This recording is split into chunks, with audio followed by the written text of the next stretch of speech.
Hello, আজ আপনাদের একটু মোটিভেশন দেবো। না, আমি কোনো মোটিভেশনাল স্পিকার নই, তবে আমি নিজেকে যেভাবে মোটিভেট করি ঠিক সেই পন্থাটাই আপনাদের সঙ্গে একটু শেয়ার করবো। আপনার পাড়া রিক্সাওয়ালা রতনবাবুকে দেখেছেন তো? দেখবেন বিগত 25 বছর ধরে উনি কিন্তু রিক্সা চালিয়ে যাচ্ছে, ওনার কোনো ছুটি নেই, ওনার হাতে কোনো আইফোনও নেই, ভালো জামা কাপড় নেই। উনি শুধু রিক্সা চালাচ্ছেন নিজের পরিবারটাকে ভালো করে চালানোর জন্যে, ছেলে মেয়েকে পড়াশোনা করানোর জন্যে, তার বাবা মাকে ভালো রাখার জন্য। তার কিন্তু কোনো ছুটি নেই। আপনার কাছে 10টা 5টা ছুটি আছে, আমার কাছে আছে, আপনার কাছে বরাদ্দ ছুটিও আছে।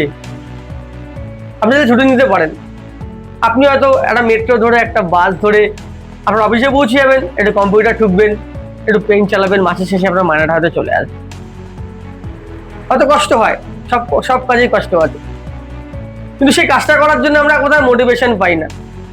তখন একটু তাকিয়ে দেখবেন আপনার পাড়ার ওই যে অনেক অল্প বয়সী ছেলে আছে, কাকু আছে, বয়স্ক কাকিমারাও আছে, যারা ওই ভ্যানে করে সবজি বিক্রি করে। আমি যখন তাদের দিকে দেখি না, তখন মানে আমি ফিল করি, আমি একটু লো ফিল করি তাদেরকে দেখে, যে আমি অফিসে বসে কাজ করি, তা সত্ত্বেও সকালবেলা উঠে আমার অফিসে যেতে ইচ্ছা করে না, শুয়ে থাকতে ইচ্ছা করে, হেঁটে যেতে ইচ্ছা করে। সেখানেই সবজি যে বিক্রেতা, সে বলুন তো ভ্যান নিয়ে বেরোয়, সে গলিতে গলিতে ঘুরে। আমি তাকে যেখানে ফিল করি যে এই মানুষটা কিভাবে ডিসাইড করে যে আমি কোন গলিতে যাব, আমার কোন গলিতে গেলে বিক্রি হবে, যদি বিক্রি না হয়। এগুলো কিন্তু ভেবে সে থেমে যায় না, সে কিন্তু বেরিয়ে পড়ে। ইভেন কি বৃষ্টি পড়লেও আর এই কড়া রোদের মধ্যেও কিন্তু সে বেরিয়ে পড়ে। মাঝে মাঝে মুখ দিয়ে বেরিয়ে আসে, দূর এই রোদে বেরোতে ইচ্ছা করে না, এই রোদে কে বেরোয়। আমার বাড়ির পাশে একটা বিল্ডিং হচ্ছে, সেখানে রোদের মধ্যে কিছু মানুষ দেখছি, তারা সিমেন্ট মাখছে, বালি মাখছে, পুড়ে যাচ্ছে। তখন আমি মাঝে মাঝে ভাবি যে একটা আইফোন কিনবো আর একটা বাইক কিনবো।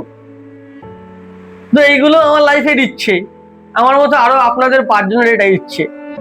কিন্তু এই ইচ্ছেগুলোকে পূরণ করার জন্য আমাদের মধ্যে মোটিভেশন, যে কাজ করার ইচ্ছা, সেটা মাঝে মাঝে আমরা পাই না। এই ইচ্ছেগুলো কেন? আমাদের কাছে পর্যাপ্ত পরিমাণ খাদ্য, বস্ত্র, বাসস্থান আছে, ঘরে একটা এসিও আছে।